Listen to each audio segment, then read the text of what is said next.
ZEE5 ಇರುವಾಗ ನೀವು ನಿಮ್ಮ ನೆಚ್ಚಿನ ಶೋಗಳನ್ನ ಎಂದಿಗೂ ಮಿಸ್ ಮಾಡಿಕೊಳ್ಳುವುದಿಲ್ಲ. ಅದು ಸಂಪೂರ್ಣ ಉಚಿತವಾಗಿ. ಲೀಲಾ, ಸುಮ್ಮನೆ ಏನೇನೋ ಮಾತಾಡ್ಬೇಡಮ್ಮ. ಸುಮ್ಮನೆ ಮಾತಾಡ್ತಿಲ್ಲ ಅಮ್ಮ, ಇರೋದನ್ನೇ ಹೇಳ್ತಾ ಇದ್ದೀನಿ. ಇವ್ರ ಮಾವ ಏಜೆ ಅವತ್ ನಮ್ಮ ಮನೆ ಮುಂದೆ ಬಂದು ಅಷ್ಟು ಕೂಗಾಡ್ದೆ ಇದ್ದಿದ್ರೆ ನಮ್ಗೆ ಈ ಪರಿಸ್ಥಿತಿ ಬರ್ತಿರ್ಲಿಲ್ಲ. ನಿಜ ಅತ್ತೆ, ಒಪ್ಕೋತೀವಿ. ಜನರು ಪ್ರೀತಿ, ವಿಶ್ವಾಸ, ಅಭಿಮಾನ ಇಷ್ಟೆಲ್ಲ ಮಾಡುತ್ತೆ ಅಂತ ಏಜೆ ಗೊತ್ತಿದ್ರೆ ಅವ್ರು ಖಂಡಿತ ರೋಡಲ್ಲಿ ನಿಂತು ಆ ರೀತಿ ಮಾತಾಡ್ತಿರ್ಲಿಲ್ಲ. ಅದರಲ್ಲೂ ಅವ್ರು ನಿಮ್ಮ ಹತ್ರ ಹಾಗೆಲ್ಲ ನಡ್ಕೊಳ್ಳೋ ವ್ಯಕ್ತಿನೇ ಅಲ್ಲ. ಯಾವುದೋ ಸಿಟ್ಟು, ಕೋಪ, ಹತಾಶೆ ಆ ರೀತಿ ಕೂಗಾಡೋ ಹಾಗೆ ಮಾಡಿರ್ಬೋದು. ಆ ತಪ್ಪೆ ನಾವು ಒಪ್ಕೋತೀವಿ. ಆದರೆ ತಿದ್ಕೊಳ್ಳೋದಕ್ಕೆ ಒಂದೇ ಒಂದು ಅವಕಾಶ ಕೊಡಬೇಕಲ್ವಾ? ಲೀಲಾ, ಒಂದು ಅವಕಾಶ ಕೊಟ್ಟು ನೋಡು, ನಾವು ಕೇಳ್ಕೊಳ್ತಾ ಇದ್ದೀವಿ. ಲೀಲಾ, ಅಷ್ಟು ಕಠಿಣ ಆಗ್ಬಾರ್ದಮ್ಮ. ವಜ್ರ ಕಠಿಣನೇ, ಆದರೆ ಕೈ ಜಾರಿ ಕೆಳಗೆ ಬಿದ್ದರೆ ಒಡೆದೋಗುತ್ತಮ್ಮ. ಹೂ ಹಾಗಲ್ಲ, ಯಾವತ್ತಿದ್ರೂ ಮೃದು. ಎಷ್ಟು ಎತ್ತರದಿಂದ ಬಿದ್ದರೂ ಅದು ಮೃದುವಾಗೇ ಇರುತ್ತೆ. ನೀನು ಹೂವಾಗಬೇಕು ಮರಿ. ಅತ್ತೆ, ನಿಮ್ಮ ಮನ್ಸಿಗಾಗಿರೋ ನೋವು, ಈ ಮನೆಗಾಗಿರೋ ಅನ್ಯಾಯ ಎಲ್ಲ ಗೊತ್ತು. ಅದು ಜನ ಆವೇಶದಿಂದ ಜಾಸ್ತಿ ಮಾಡಿಬಿಟ್ರು. ಈ ವಿಷಯನ ಸ್ವಲ್ಪ ಸಮಾಧಾನದಿಂದ ಯೋಚನೆ ಮಾಡಿ ಅತ್ತೆ. ನಿಮ್ಮ ಮನಸ್ಸಲ್ಲಿರೋ ಈ ಭಾವನೆನ ತೆಗೆದು ಬಿಸಾಕಿ ಪ್ಲೀಸ್. ಪ್ಲೀಸ್ ಅತ್ತೆ, ಒಂದ್ಸಲ ಯೋಚನೆ ಮಾಡಿ. ಆಮೇಲೆ ನೀವೇನು ಬೇಕಾದ್ರೂ ನಿರ್ಧಾರ ತಗೊಳ್ಳಿ ಪ್ಲೀಸ್.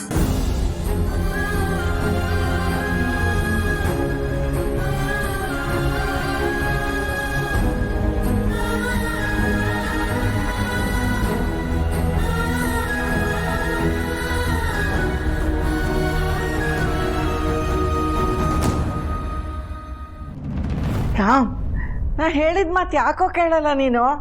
ನಿನ್ಗೇನಾದ್ರೂ ಆಗಿದ್ರೆ ನಾನೇನು ಮಾಡಬೇಕಿತ್ತು? ಅಮ್ಮ, ನನ್ನ ಜೊತೆ ಪ್ರೀತಿಸೋ ಮನಸ್ಸು ನಿನ್ನ ಆಶೀರ್ವಾದ ಇರೋ ತನಕ ಏನೂ ಆಗಲ್ಲ. ತಲೆ ಕೆಡ್ಸ್ಕೊಬೇಡ. ಅಂತರ ಅಂತರ ನಿನ್ನೆ ಮಾತಾಡಿಸ್ತಾ ಇರೋದು. ಅದು ಅಭಿ ನಿನ್ ಮೇಲೆ ಅಟ್ಯಾಕ್ ಆಯ್ತಲ್ಲ, ಅದಕ್ಕೆ ಭಯ ಆಗಿ ಯೋಚನೆ ಮಾಡ್ತಾ ಇದ್ದೆ. ಅಷ್ಟು ಹೇಳಿದ್ರು ಮತ್ತೆ ನಿನ್ನ ಮಧ್ಯದಲ್ಲೇ ಬಂದೆ. ನಿನ್ನಿಂದಾಗಿ ಅವ್ನು ತಪ್ಪಿಸ್ಕೊಂಡ ಅಂತ.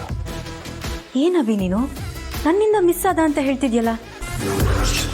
ನಿನ್ಗೇನಾದ್ರೂ ಆಗಿದ್ದಿದ್ರೆ ನಾನು ಎಲ್ಲಿ ಹೋಗ್ಬೇಕಿತ್ತು? ನಿನ್ಗೆ ಯಾರು ಏನು ಮಾಡ್ಕೊಡ್ದು.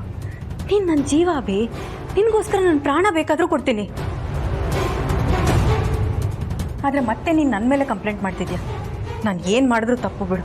ಕಮಾನ್ ಅಂತರ, ನಾನು ಆ ಥರ ಎಲ್ಲ ಹೇಳಿದ್ದು. ನಿನ್ನ ಸೇಫ್ಟಿ ಇಂಪಾರ್ಟೆಂಟ್ ಅಲ್ವಾ, ಅದನ್ನು ಮನಸ್ಸಲ್ಲಿ ಇಟ್ಕೊಂಡು ಹೇಳಿದೆ ಅಷ್ಟೇ. ಭಾರಿ ನಾಟಕ ಮಾಡ್ತಿದ್ದಾಳೆ ಅನ್ಸುತ್ತೆ. ಇವಳು ಯಾಕೆ ನನ್ನ ಮಗನ ಮೇಲೆ ಅಟ್ಯಾಕ್ ಮಾಡಿಸಿರಬಾರ್ದು? ಛೇ, ಇವಳಿಗೆ ಯಾರಿಗೋ ಸುಪಾರಿ ಕೊಟ್ಟು ನನ್ನ ಮಗನ ಕೊಲ್ಸೋಷ್ಟು ಶಕ್ತಿ ಇಲ್ಲ ಅನ್ಸುತ್ತೆ. ಯಾವುದಕ್ಕೂ ಇವಳ ಮೇಲೆ ಒಂದು ಕಣ್ಣು ಇಟ್ಟಿರ್ತೀನಿ. ರಾಮ್, ಒಂದು ಮಾತು ಹೇಳ್ತೀನಿ, ಕೇಳ್ಬಿಡಪ್ಪ ನೀನು. ಇವತ್ತೇನೋ ನೀನು ಬಚಾವಾದೆ, ದೇವ್ರ ದೊಡ್ಡವನು. ಆದ್ರೆ ದಿನ ಹೀಗೆ ಆಗತ್ತೆ ಅಂತ ಅಂದ್ಕೊಂಡ್ರೆ ನಾವು ಮೂರ್ಖರಾಗ್ತೀವಿ. ಯಾವುದಕ್ಕೂ ನೀನು ಪೊಲೀಸಿಗೆ ಒಂದು ಕಂಪ್ಲೇಂಟ್ ಕೊಟ್ಬಿಡು.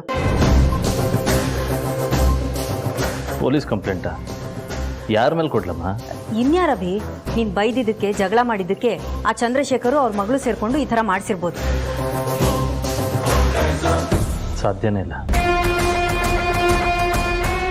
ಅವ್ರು ಏನು ಅಂತ ನನಗೆ ಗೊತ್ತಿದೆ. ನನ್ನ ಬಗ್ಗೆ ಎಷ್ಟು ಅಭಿಮಾನ ಇಟ್ಕೊಂಡಿದ್ದಾರೆ ಅಂತ ಗೊತ್ತಿದೆ. ಒಂದ್ಸತಿ ಈ ವ್ಯಕ್ತಿನ ತಿಳ್ಕೊಂಡ್ಮೇಲೆ ಅವ್ರು ಯಾವ ಹಂತಕ್ಕೆ ಇಳಿಬೋದು ಅನ್ನೋ ಅಂದಾಜು ನನಗಿದೆ. ಅದರ ಆಧಾರದ ಮೇಲೆ ನೋಡೋದಾದರೆ ಚಿನ್ನದಂಥ ವ್ಯಕ್ತಿ ಅವರು. ಇಲ್ಲ, ಇವಳೇನೋ ಗೇಮ್ ಆಡ್ತಿದ್ದಾಳೆ, ಆದರೆ ನನಗೆ ಗೊತ್ತಾಗ್ತಿಲ್ಲ ಅಷ್ಟೆ. ಅಂದರೆ ಡೌಟ್ ಬರೋದು ಸಹಜ ಅಲ್ವಾ, ಅದಕ್ಕೆ ಹಾಗೆ ಹೇಳಿದೆ ಅಷ್ಟೇ. ವೆಲ್, ಯಾವ ಪೊಲೀಸು ಕಂಪ್ಲೇಂಟು ಏನೂ ಬೇಕಾಗಿಲ್ಲ.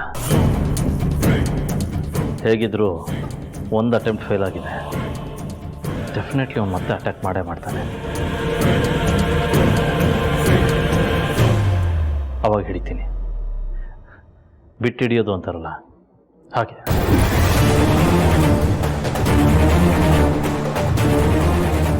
ಏನು ಯೋಚನೆ ಮಾಡಬೇಡ.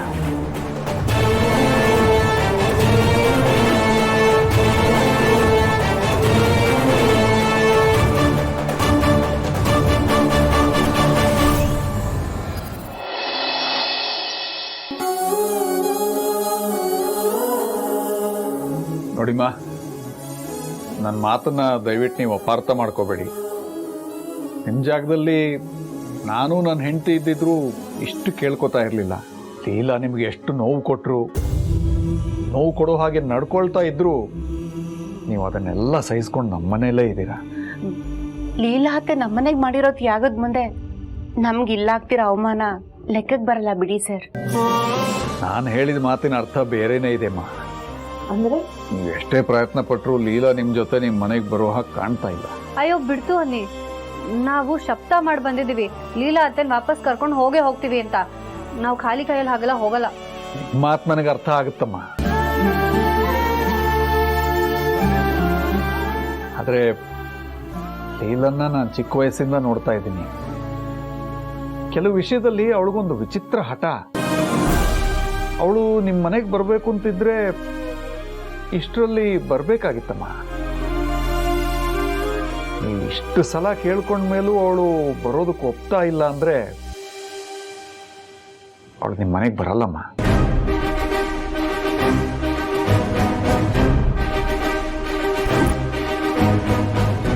ನೋಡಿ, ನೀವು ದೊಡ್ಡ ಮನೆ ಜನ, ಇಲ್ಲೆಲ್ಲ ನಿಮಗೆ ಕಷ್ಟ ಆಗುತ್ತೆ.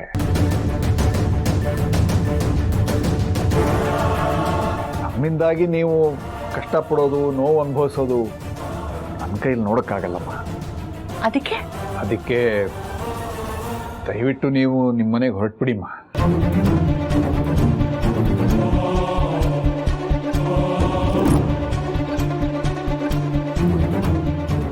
ನೀವೇ ಹೀಗಂದ್ರೆ ಹೇಗೆ? ಅವರನ್ನು ಒಪ್ಪಿಸಿ ನಮ್ಮ ಜೊತೆ ಕಳಿಸ್ಕೊಡ್ತೀರಾ ಅಂತ ಅಂದ್ಕೊಂಡಿದ್ವಿ. ಆದರೆ ನೀವು ನಿರಾಸೆ ಮಾಡಿಬಿಟ್ರಿ. ನಿಮ್ಮನ್ನು ನಿರಾಸೆ ಮಾಡೋ ಪ್ರಯತ್ನ ಅಲ್ಲಮ್ಮ. ಆದರೆ ನಿಮ್ಮ ಪ್ರಯತ್ನ ವ್ಯರ್ಥ ಪ್ರಯತ್ನ ಆಗೋದು ಬೇಡ ಅಂತ ಅಷ್ಟೇ. ಈಗಷ್ಟೇ ಅತ್ತೆನ ಅರ್ಥ ಮಾಡ್ಕೊಂಡು ಒಂದಾಗಿದ್ದೆ. ಆದ್ರೆ ನನ್ನ ಹಣೆ ಬರ ಸರಿ ಇಲ್ಲ. ಅವ್ರ ಜೊತೆ ಬದುಕಬೇಕು ಅನ್ನೋಷ್ಟರಲ್ಲಿ ಅವ್ರು ಇಲ್ಲಿಗೆ ಬಂದ್ಬಿಟ್ರು. ಆದ್ರೆ ನಾನು ಸುಮ್ಮನೆ ಇರೋದಿಲ್ಲ, ನಾವ್ಯಾರೂ ಸುಮ್ಮನೆ ಇರೋದಿಲ್ಲ. ಅವರು ನಮ್ಮ ಜೊತೆ ಬದುಕಬೇಕು, ನಮ್ಮ ಮನೆ ಅವರಿಂದ ಬೆಳಗ್ಬೇಕು. ಅತ್ತೆ ಜೊತೆನಲ್ಲೇ ನಾವು ವಾಪಸ್ ಹೋಗೋದು. ಅಯ್ಯೋ, ಇಲ್ಲಿ ನೀವು ನನ್ನ ಮಾತು ಕೇಳ್ತಾ ಇಲ್ಲ, ಅಲ್ಲಿ ಅವಳು ನನ್ನ ಮಾತು ಕೇಳ್ತಾ ಇಲ್ಲ. ನಾನು ಏನು ಮಾಡಲಿ ದೇವ್ರೇ?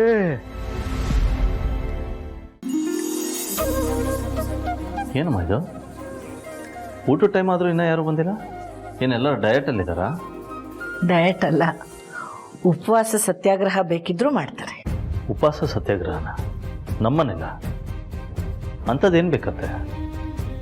ಇಲ್ಲಲ್ವೋ, ಲೀಲಾ ತವ್ರ ಮನೇಲಿ.